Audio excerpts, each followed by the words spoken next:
using live data grids with TracerPlus.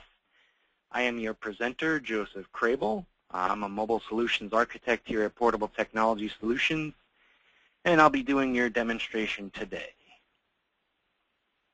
So some of the topics that we're going to include is what a live data grid is versus a cache data grid.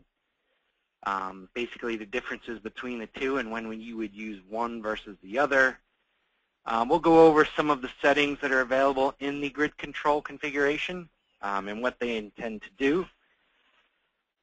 We'll also show, or actually I'll be showing developing an app from scratch and inserting a data grid into a form and then actually configuring that data grid.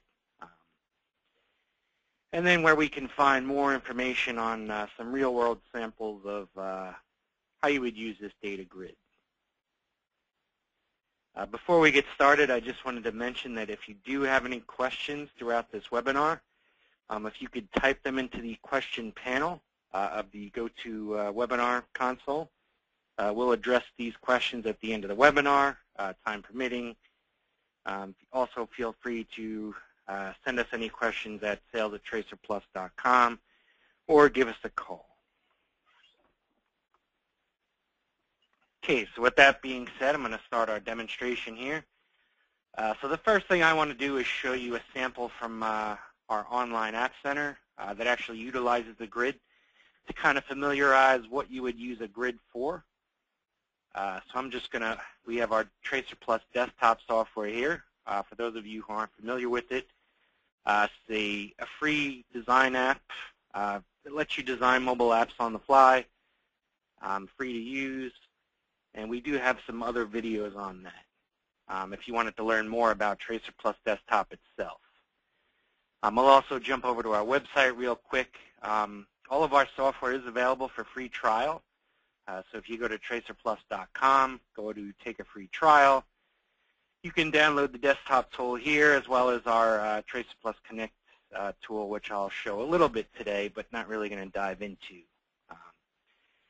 So as I mentioned, we do have other videos online. So if you are interested in learning more about TracerPlus Desktop itself, you'll see we have a couple videos here as well as some videos on TracerPlus Connect. And then we also have some feature-focused training here. I do want to mention that this is being recorded today and will be posted to YouTube as well as this page within the next day or two. All right, so I'm going to jump back over to desktop. And if we go to our samples tab, I'm going to grab one of our samples from our Solution Center. So I'm going to go to our route accounting and our delivery of goods. So the object of this app is to enter an order number and then display to the user what items should be delivered for this order number, basically scanning those items. As they're scanned, they get removed from that grid so that when they're finished delivering, that grid in essence should be blank so that they know that they delivered every item on that order. So I'm just going to go ahead and import this into desktop. All these apps are free to use.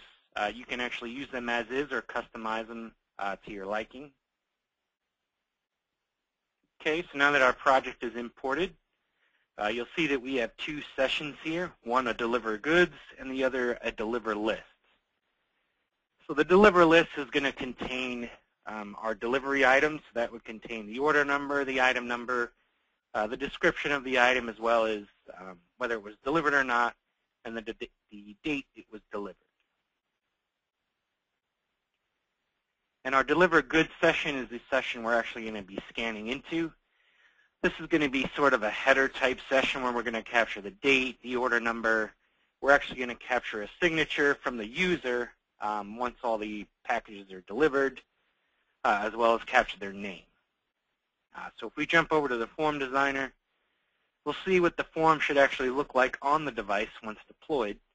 So you'll see here, this is our grid. So this is our grid control and what we call a live data grid. But we'll actually dive into some of the settings of that when I start creating my own app. So I'm just going to go ahead and push this over to my device by clicking that Build Deploy button. You'll also see that we do have an opportunity to select a different platform to deploy to. We do support Windows Mobile, and new in version 8 is the support for Android. So you could take this same project and deploy it to different platforms.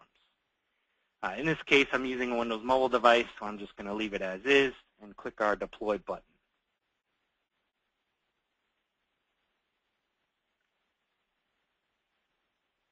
And if I pull up my mobile device, we'll see that TracerPlus is closing and deploying the project and then reopening.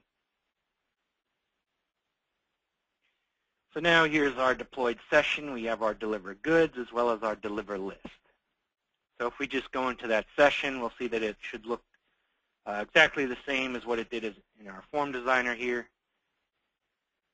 So the one thing we'll need now is actual data to use this with. Because if I enter, select an order, we don't have any data loaded to this device yet, so it's not going to do anything. So the goal is to actually load your delivery list to the device, whether that be through a cradled batch sync, you could do a wireless sync, or even operate in a real-time type environment where you're accessing that data directly from a database.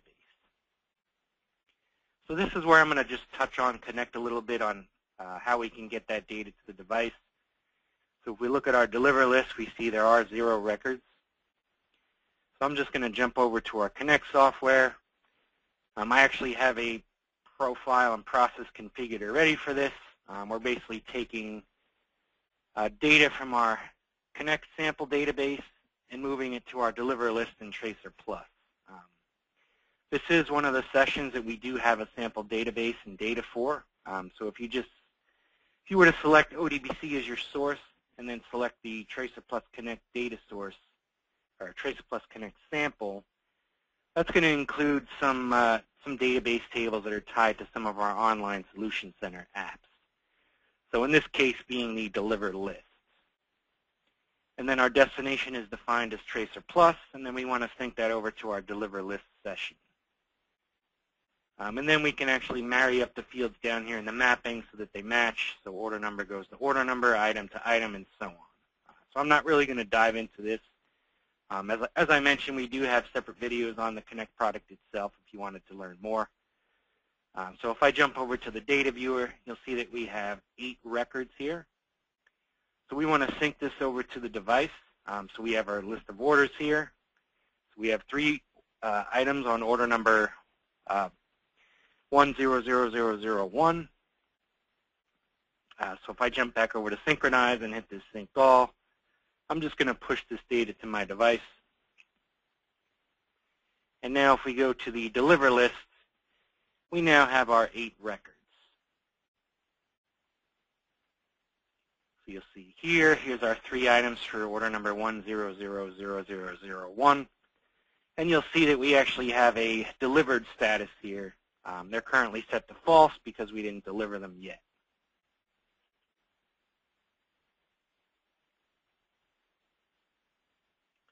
So if I jump over to deliver goods, and we were to go ahead and select an order number, so now that we select that order number, since we actually have data, it's going to show us the items that we should be delivering for this order. So here's our 3 items. So I'll go ahead and scan one. So that'll actually look up the description for the item. If I hit enter again, that's going to submit. And it's actually going to remove that item from the grid. So I'll scan another item. We'll hit enter. That'll submit. Once again, removes it from the grid. Then we'll scan our last item. Hit enter. It'll submit the record. And you'll see that now we have 0 items on our grid. So now we know that we actually delivered all the items for this order. So once we do that, we can click this Acknowledge page. We'll go ahead and hand the device to our customer or whoever we're delivering this to, where they can sign for the package so you have proof of delivery. So I'll just sign with my mouse, which is very choppy on a remote display here. And then you could type out their name. And then we save the record. So now if I were to select a second order, if we go to the next stop, we'll now see 2 items to deliver for this order. So once again, we'll do the same thing. We'll scan our items. They'll get removed from the grid. And then we'll have the customer acknowledge that he signed it. So I'll just scribble here and save. So now if we were to actually jump back over to our view data, we look at our deliver list, you'll see that the reason that those items were being removed from the grid was that deliver status was changing from false to true. When we were actually doing that through lookups and calc fields, being able to update a source session, but then using that false value as a filter for our grid. So it was only going to display items in that grid based on order number plus deliver status, so where false equals false. And if I were to just show you in our desktop project, you'll see that I do have a filter field set here with a default value of false. So that matches that false value with the delivered status in our deliver list. So by default it was false, so therefore it's going to match the filter and show in the grid. Once we updated that to true, that filter no longer works and actually breaks, so it actually gets removed from the grid. So that's kind of a brief overview of how powerful a grid control can be to not only you, but to your user. So the next thing I want to jump into is actually setting up an application from scratch. So one of our more popular ones lately is the order picking type apps, where they're picking items against an order and updating information based on that. So that's what I'm going to show today. We're going to go ahead and create that from scratch. If I jump back over to our Welcome tab and we hit New Project, so we can name this project. I'll call it Order Picking. You'll see we have some other options here. We can choose our OS platform. Once again, we can choose which one we're developing for, as well as some various other settings here that I'm not really going to go into. So the next thing we want to do is create our sessions that we're going to use. So we're going to have 2 sessions like we did in the last one. So our first one is going to be our order scan, or actually we should call this our order picking. And then we'll have a second session called order scan, or order items. So the order items is actually going to be the list that would be synced to the device that would contain your order number, the item number for that order number, what's expected, what's been picked, and then what we have that remains. And I can remove all unnecessary fields. So now if I jump over to our order picking, so this is sort of a header type record, so maybe we want a date.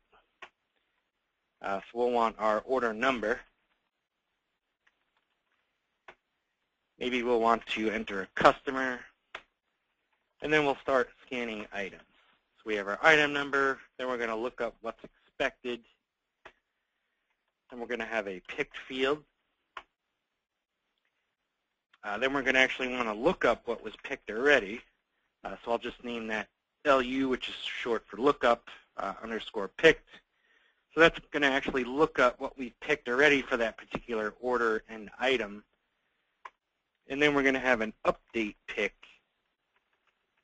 which is actually going to add our picked to our lookup picked, and then update our picked field in our source session. So we also want to update our remain, because that's actually what we're going to be using for our filter. So I'm going to add a field called update underscore remain. And then we want our grid filter.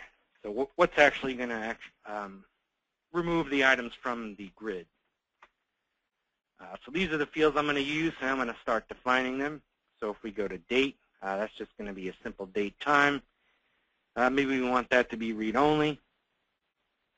Order number, we're just going to key that in. Customer will key that in. Item number, that'll be keyed in or scanned. Expected, so we want to look up what's expected. So if we jump over to our Lookup Options tab, we want to enable our lookups. And we're going to look up from our source session of order items based on our order number and item number.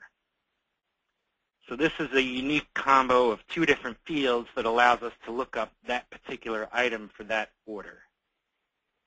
And what we want to do is look up the expected quantity.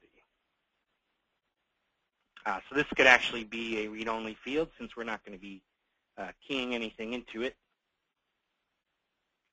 Next we have our picked. So there's a few ways you can do this. I'm going to set it up as a default quantity of 1. So they would actually have to scan every item that they're going to pick.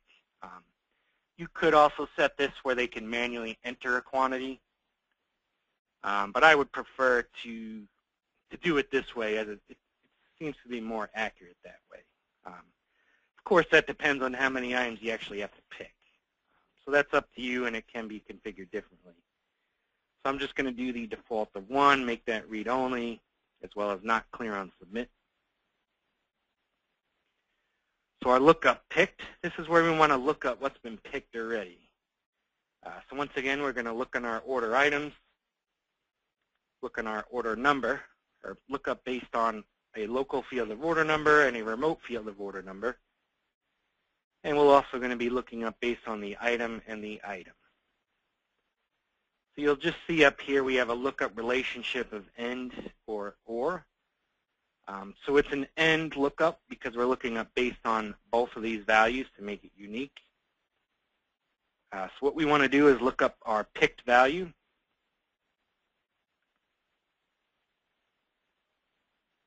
And our update picked, this is actually going to be a calculated field plus a lookup.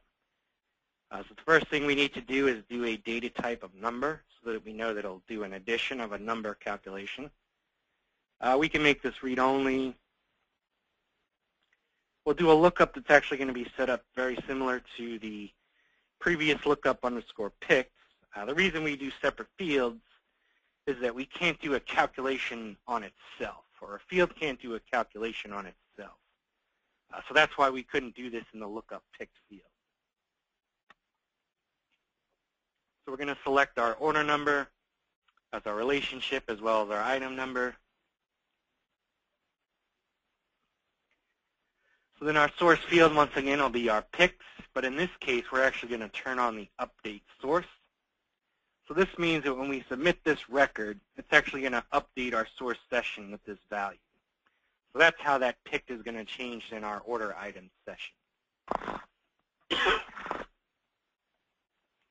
So now we'll set up our calculation, which is going to take our picked and add it to our lookup picked.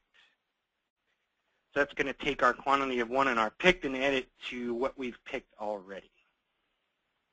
And it's going to update that source session. Our update remain, this is going to be a number as well. And it's also going to be a calculated. So our lookup is going to be based on order number and item again. And this time we're going to be looking up our remain field. We're going to update the source because we're going to want to subtract the expected quantity. So we'll change that function to subtract. We'll select our expected, click insert. And we want to actually subtract that from our update picked, as that will be the total that we've picked so far. And that's going to turn around and update that remain field. So that's how we're going to be able to filter this grid to actually remove items from the grid once they've been fully picked. So that's where our grid filter is going to come in. It's just going to be a default value of 0. We're just going to make that read-only and turn off clear on submit and auto-submit. So now we'll start defining some other characteristics of our fields. visibility. We don't need to see that field. We don't need to see remain, the picks. We don't need to see our lookup picks. So we'll just have our date, order, customer, item expected, and picked being shown on the actual form. So a few other things we want to do is the date, the order number, and the customer. We don't want to clear on submit, as we don't want that grid filter to refresh. Since we're working on an order, if we were to clear that order number field, we would lose that grid view of the actual items for that order. So we'd want to turn that off so we don't have to keep entering it. Our item number, since we're doing a picked quantity of 1, by default, we can actually do an auto submit here, and then return back to the item number, so that basically you would just keep seeing the item numbers, and it would just keep submitting for you, and you would actually see things happening in the grid. So let's see. So another thing we may want to do is jump over to our advanced settings, change our start on field to order number, since we don't need to start on date. That's an auto-populated field. And then maybe we'll set our key field to item number, as that will help speed up the lookup function.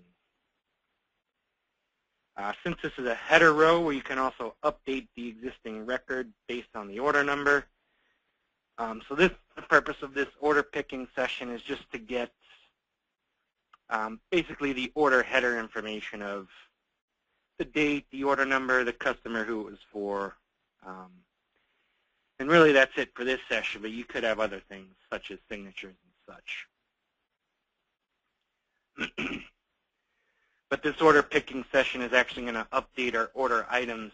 It's going to update these picked and remain fields. So the combination of the two would be useful to you once synced back to a back-end system. Okay, so now we want to jump over to our form designer and let's create our form. So maybe we'll move our picked and expected fields down below. Maybe we'll line these up.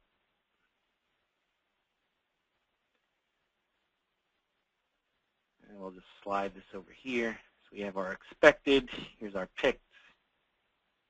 And we'll just drop these down below here. Maybe shrink them a little bit. We'll also drop our item number down here.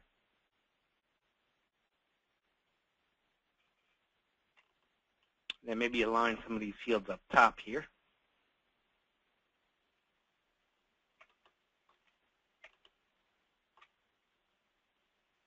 Make them a little bigger.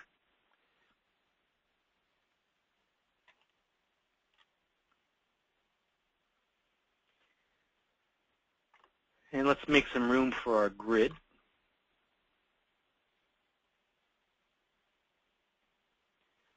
Okay, so to add a grid control to a form, we're going to go ahead to our left panel here. You'll see a grid option. So if we click that grid, now we can place this on the form, and you'll see a little box control here, so we can actually size this. And once we actually highlight that control, you'll see some settings over here in our selected control property. So the first thing we need to do is select what session this data grid is tied to. So if we look at our data options, we'll see a little button over here that I'll click. So this is where we can actually configure which session our grid is pointing to, as well as which fields should be in that grid. So our source session is going to be our order items. And we're going to want 4 fields in this grid. So I'll add 4 columns. So the first column being the item. So then we'll jump down our source field for that. This will be our item number. So this is looking into our order item session. Column 2, this will be our expected. So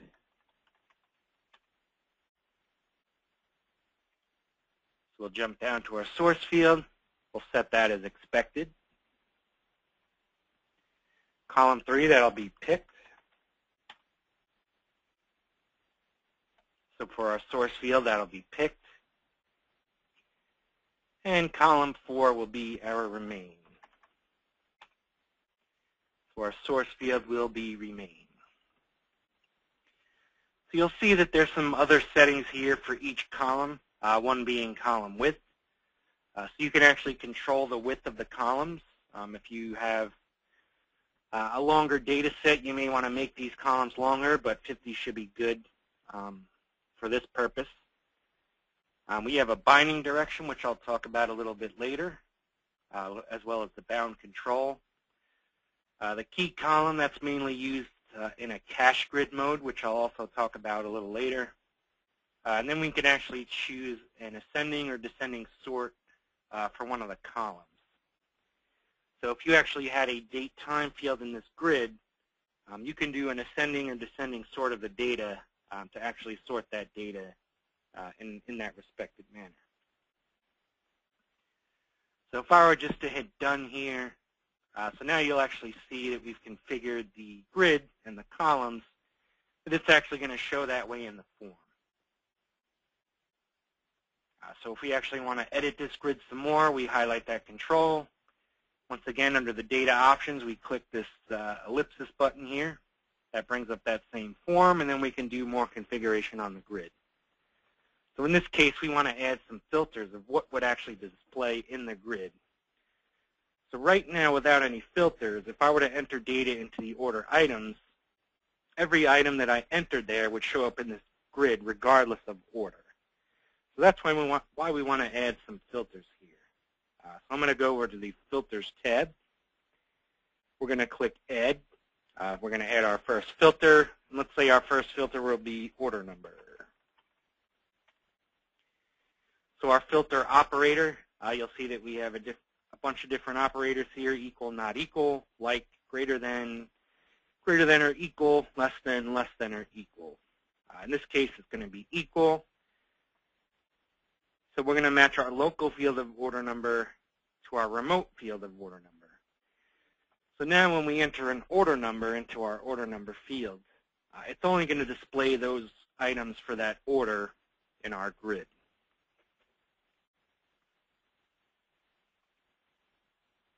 So if I were actually to deploy this as is,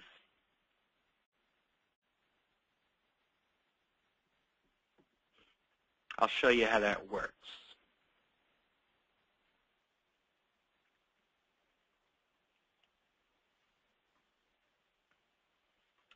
Okay, so if we jump over to our device, first I'm just going to enter a few items here. Let me delete some of the items from our previous demo here.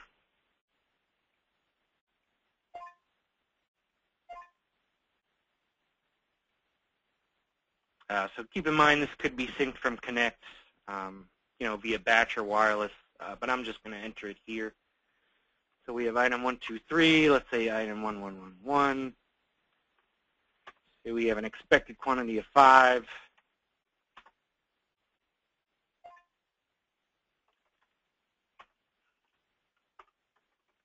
So it'll be 2222 as an expected of 2.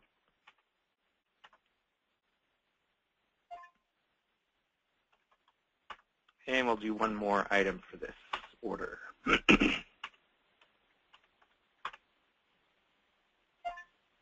And maybe we'll do another order here.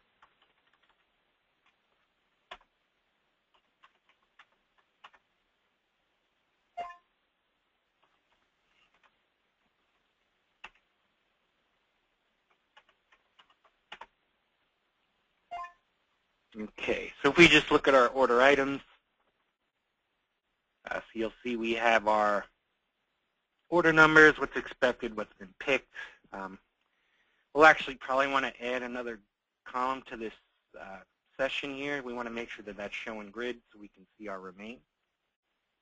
So I can do that by jumping to our ordered items, clicking our remain field, which I just noticed I spelled incorrectly, and just check that show in grid option. So if I just deploy this real quickly, and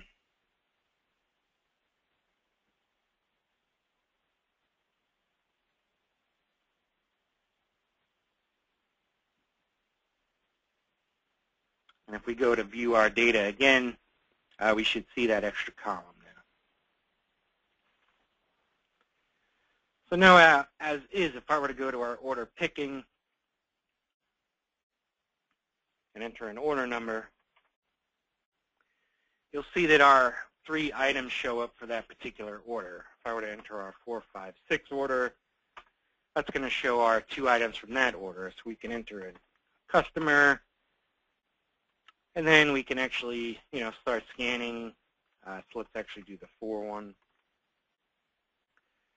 So that's going to auto-submit. You'll see how that's updating the picked as well as the remained. So I'll scan it a second time, and then a third time. So you'll see we didn't apply this second filter yet, so even though we picked everything and it shows the remaining of 0, it's still showing in the grid. So what we actually want to do is have that removed from the grid when the remain equals 0. So if we jump back over to our order picking session, so you'll notice this grid filter that we added initially has a default value of 0. So now we want to go to our grid. Let me minimize that. Go ahead and configure it again, jump over to our filters. So we'll add a second filter, and we'll call this maybe remove. So our local field is going to be our filter grid, and our remote field being the remain.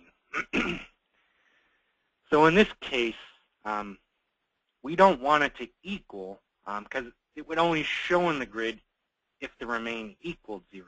So we actually want to do a not equal filter so that when the grid filter of 0 doesn't equal the remain, it'll show in the grid. So that's what allows items that haven't been picked yet to display in the grid. Once they hit 0, it no longer, it basically breaks that filter. So that's why it gets removed from the grid. So if I were to deploy this again,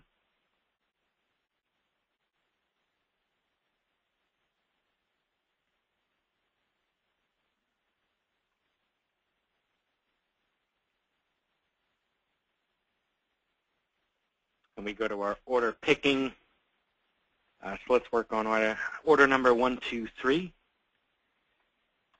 Enter a customer. So we'll go ahead and scan some items here. You'll notice you don't have to scan them in order. You can scan, any item here, doesn't matter.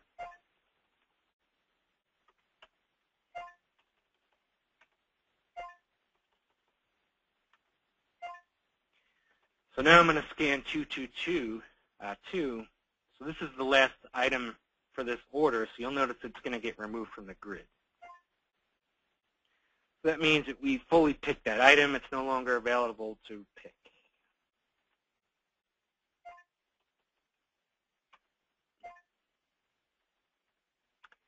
So when a user actually gets done scanning an order and picking all the items, in essence, he should see a blank grid here. If he does, he knows that he's picked everything correctly. If he happens to see something remaining like this, he can actually see which item it was, what was expected, what he's picked so far, and what he still owes the order. So I'll just scan that last item here, and that's going to remove it from our grid. Now another thing we can do is add validation to this, because you'll notice if I actually do scan this item again, I could overpick it right now. So you'll see that it actually will show up in the grid again, showing that you picked too much. So you could actually keep it this way if you want to allow them to overpick something, or we could actually turn on some validation to prevent that from happening. But before I do that, if we just jump back over to our view data and look at our order items, you'll see that that grid is actually getting data from this session. So using those lookups and calcs, we were actually updating this source session of what we've been picking and what remained. So I jump back over to our field settings. We want to turn on some validation for our remain. So what we can actually do is set a min value of 0. So this will prevent that remaining field to go negative. So it won't allow you to pick more than what's required. So the max we can set to some large number here. And then we can choose a custom validation message here. We'll say quantity picked exceeds quantity expected on this order. And we can have that go to the item number field on failure.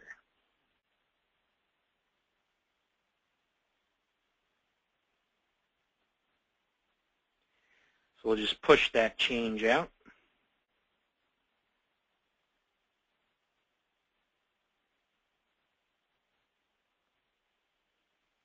And this time we'll do our 456 order, so we should only actually see one item since we actually fully fulfilled the item initially. So if I were to scan this, we'll scan it 5 times. Oh, wrong field here. Enter our customer.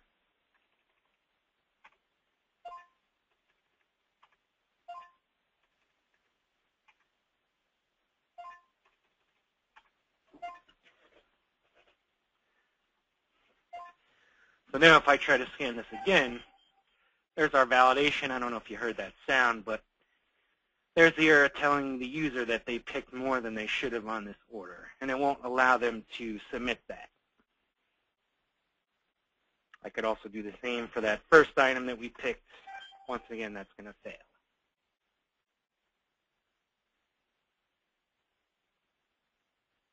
So you'll see how, so this is what we call a live data grid. As you'll see that the data is being manipulated and displayed and updated live in a live type scenario. So as records are submitted, that grid is updated, whether it be updating fields in that grid or actually removing it from the grid itself. So that's what I wanted to show today in terms of a live grid. Hopefully you got a lot out of that. I think it's a very powerful tool. It's very powerful in data collection, and it really gives a nice interface to the user and helps in speeding data collection, as well as speed and accuracy. So the next thing I wanted to show was a cache mode grid. So if I were to add, I'll just add another session here. Cache mode grids are actually used mostly in RFID. Maybe we'll call this RFID scan,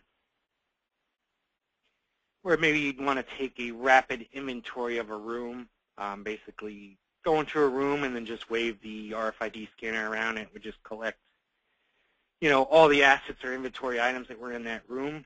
So maybe we want a tag ID, and maybe we want a date,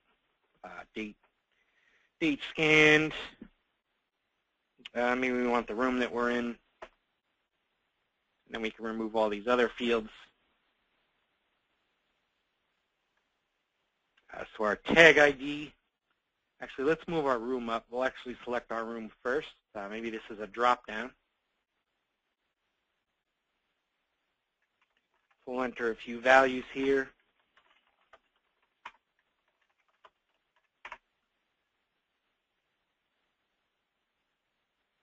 And once we select our room, we'll jump down to tag ID. And then tag ID should remain on itself. And then date, we'll just select a date time data type. And maybe that's read only. So we'll build our form here.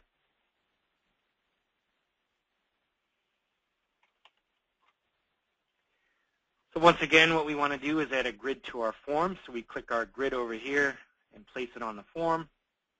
And then we can resize it. Once again, we'll jump over to our data options. This is where we can select the source. In this case, we're just going to post it locally to the same session, rather than referencing another session like we did in our previous setup. This is just a scan and posting all these scans to the same session. Okay, so this is where we're talking about the live versus cache mode. So you'll see we have a cache mode option of true or false. So if I set this to true, you'll see a few more options appear here. So the object of a cache grid is to basically cache a bunch of scans before actually posting them. This allows the data capture to happen much quickly and be able to capture bundles of items that much faster, as opposed to having to scan, submit, submit. This just scans everything, caches it into the grid, and then you would just do a single post of all the items in that grid. So you'll see some options here for cache mode of beep when row added. So this is useful when you're actually scanning RFID, because as you scan items, it's going to beep when it finds something.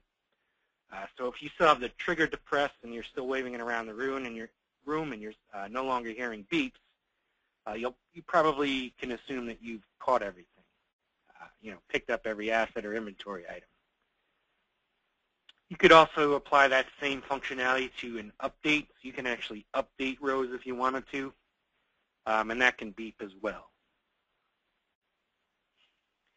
So we'll go to our data options and configure our grid. So like I said, we're going to point it to itself. And we're going to add some columns here. So our first one being a tag ID. So our source will be tag ID.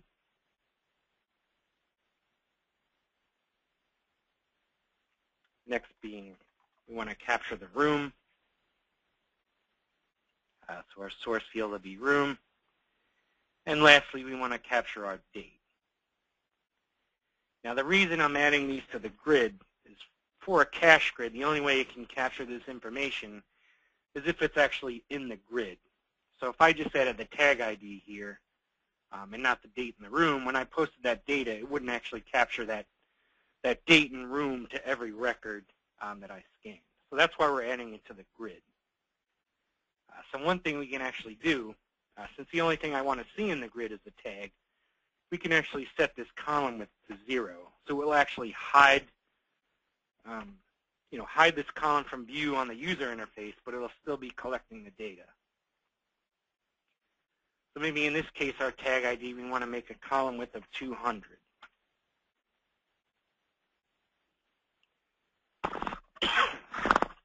So now if we look back at our grid, here's our column. You'll see our hidden columns right after it. So as is, we're still not done with this grid yet. So we'll jump back in. So the first thing we need to do is associate a bound control to it. This is so the grid knows where to get this data from. So if I jump out of this and we look at each of these controls, you'll notice that they have a unique control ID up top here. So the room is 5, the tag ID is 7, and the date is 9.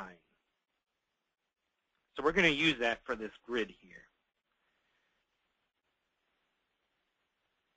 So for our tag ID, our binding direction is from control, since we're getting it from our fields.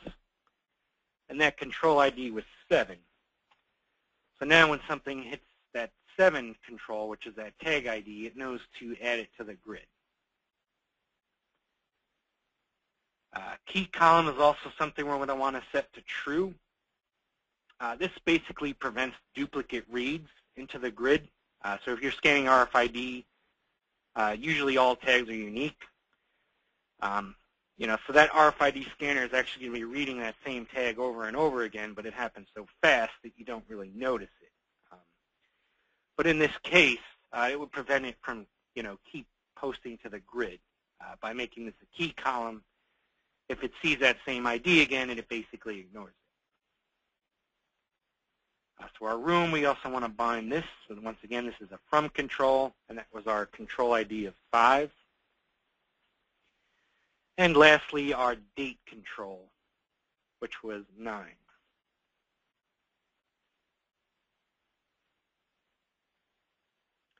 We have some other options here.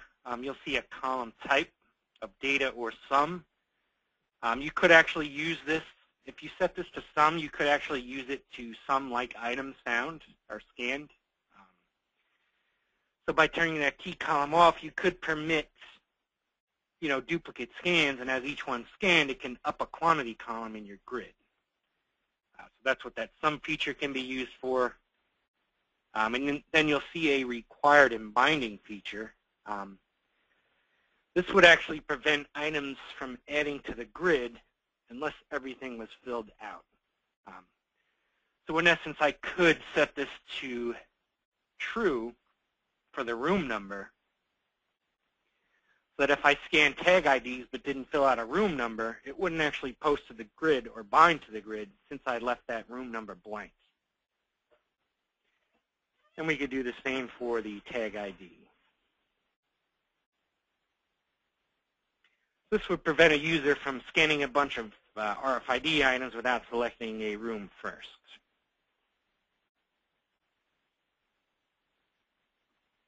All right, that should be all set now, so I'm going to deploy this.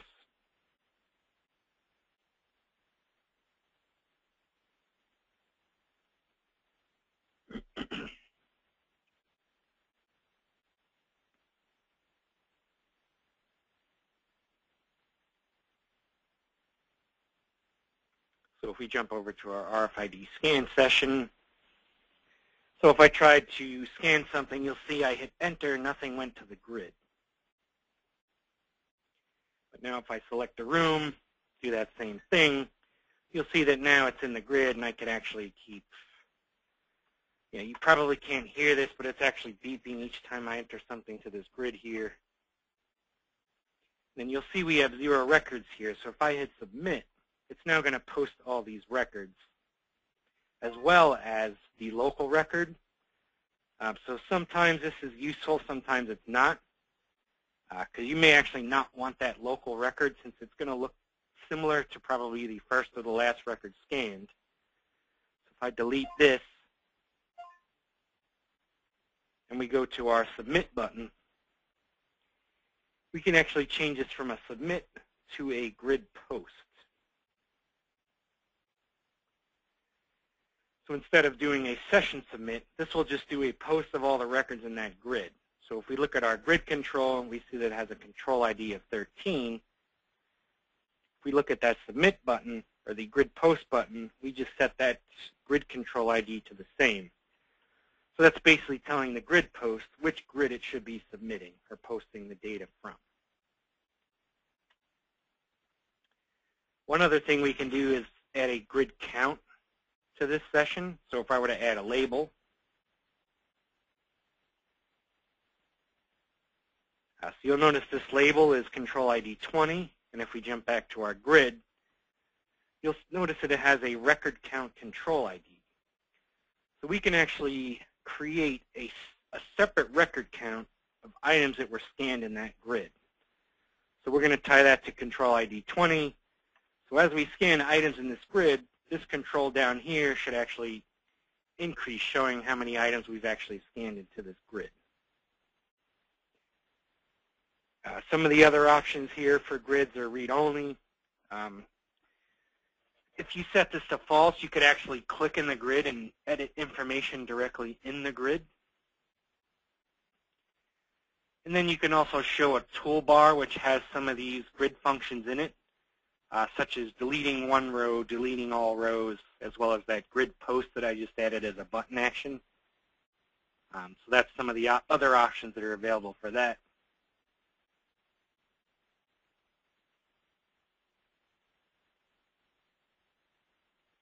So we'll just push this out.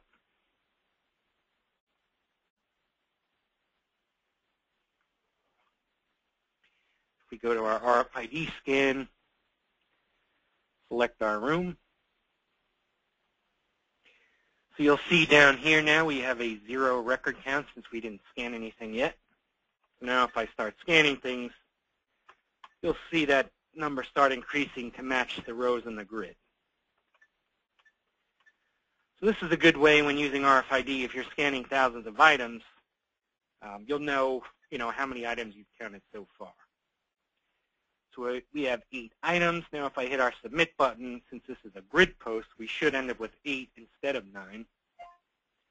So you'll see our local record count is 8. If we were to actually look at that data view, we have our 8 items. You'll see that each of them grab the room and date because we actually bound those fields to the grid. I'd like to show you RFID. I do have a sled here. I'm not sure if it's going to work in the cradle. So one thing I need to do here first is enable RFID. So if we jump over to data capture, enable our RFID scanner, I'm just going to read hex tags. And we can also set a smart form rule that when a RFID read is completed, that it always goes to the tag ID field. So I'll just push this out again.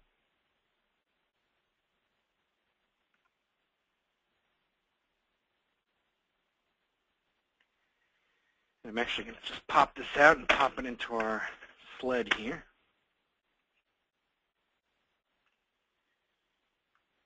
All right, I'm going to cradle this. I'm not sure if it's going to work in the cradle, but I'll give it a shot. So just reconnect that to my mobiler, select our room.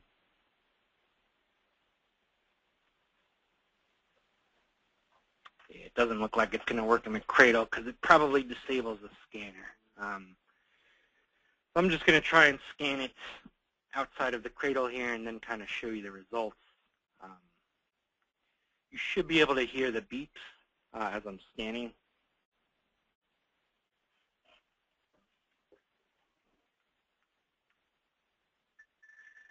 I'm not sure if you can hear that.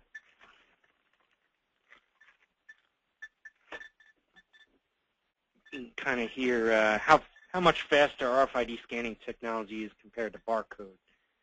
As it can read, thousands of tags in a minute. So I just scanned 60 tags. If I drop this in the cradle, I'll show you that.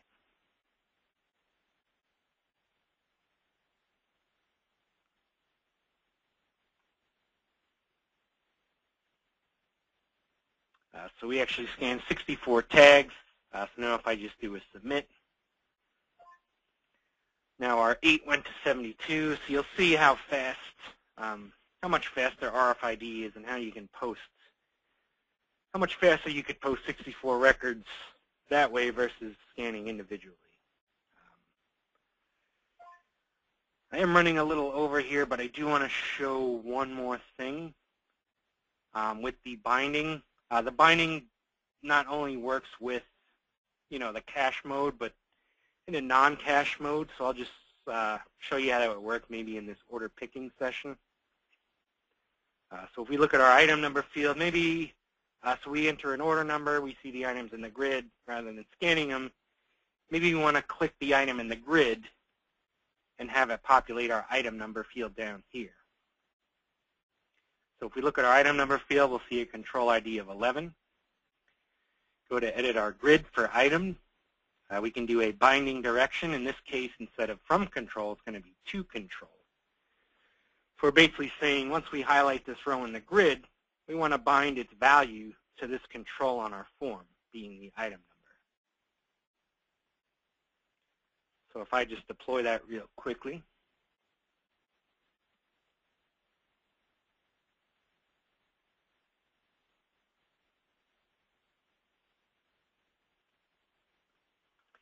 And we'll have to modify our order items here, so we do have some items show up.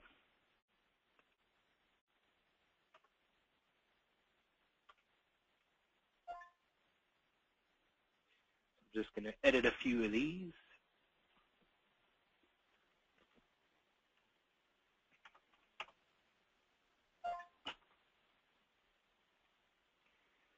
Now if I go in here, enter an order number of 123, now if I highlight one of these items, you'll see that it'll actually place it in that item number for me since I bound that control. If I click on the second one shows up. Click on the first one, the first one shows up again.